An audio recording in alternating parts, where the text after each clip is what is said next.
All right, so here we are at Main Gallery 404, and today Cathie Haab is having a tabletop exhibit.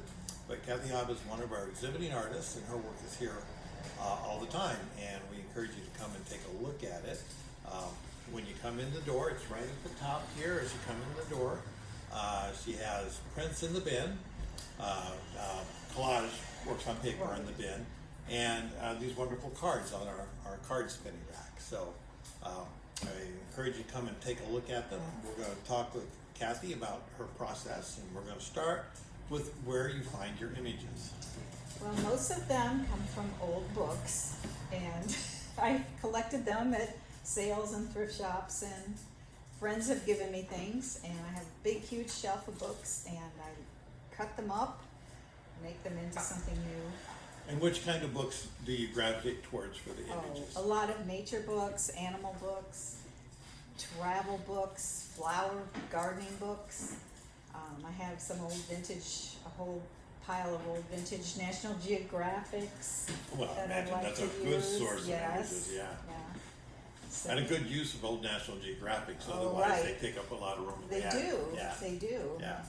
And so then, as you cut out images and just save them, I guess, right? Well, I cut out a lot, and sometimes I'll search through things that I know I might want a certain look or a certain picture, so I will search through the ones that I know have mountains in them, or I know have whatever. So. And then the process of turning these bits of paper into a collage, or more than a collage and a work of art. How does that process work? Well, a lot of times I start with one image that I like from a book or something, and I use the composition principles of balance and color and depth and contrast and that sort of thing, because I want it to look good when it's done. A lot of times I end up getting emotionally involved in the piece, or I start out with an idea that I want to convey. Like the most recent one I did was about COVID and where did the virus come from, because that was in the news that they were trying to track down the source. And good source of images, because there's lots of images in the news about in fact, there's not anything about that in this picture. That's interesting. No, there's an old National Geographic train travel ad, and there's some pictures of outer space, and there's a picture of two old scientists looking at some screen or something. Oh, wow. So it doesn't really, you wouldn't know. But you on can the make surface. it look contemporary even if you don't use the contemporary images. Oh, right. Yeah.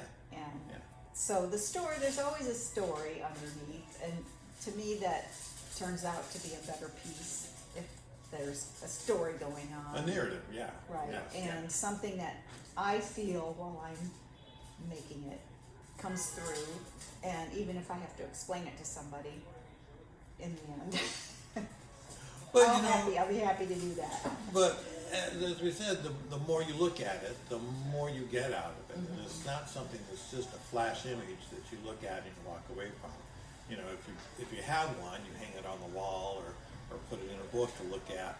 You can look at it over and over again and see more stuff, Right. more things, more narrative, more relationships. Details, and yes, and that's what to me makes good art, is something that you want to look at, keep looking at, learning more about what it says to you every time you see it. So just like that oil painting that's sitting there, hanging there, it's like all those beautiful details, and you can explore it every time that you look at it. And I imagine that every time you look at it, you're a different person. You've gone through different things in your life, and so you relate to the artwork differently. Sure. So, so when you invest in one of these, it's something that is not just a small time investment. It's something that you come back to often over again. You come back to, and it came out of my experiences. And like we were just talking about, it's not necessarily simply to have pictures and papers and something glued to another cardboard. It's something that has a message in it from me, maybe only to me, but to anybody else who would care to know. Yes. Yes. Well, that sounds very good. So, come see Karen's work. Cathie's work, not Karen. This is Cathie here. So come and see Cathie's work, and anytime we're open. And it's been great talking with you.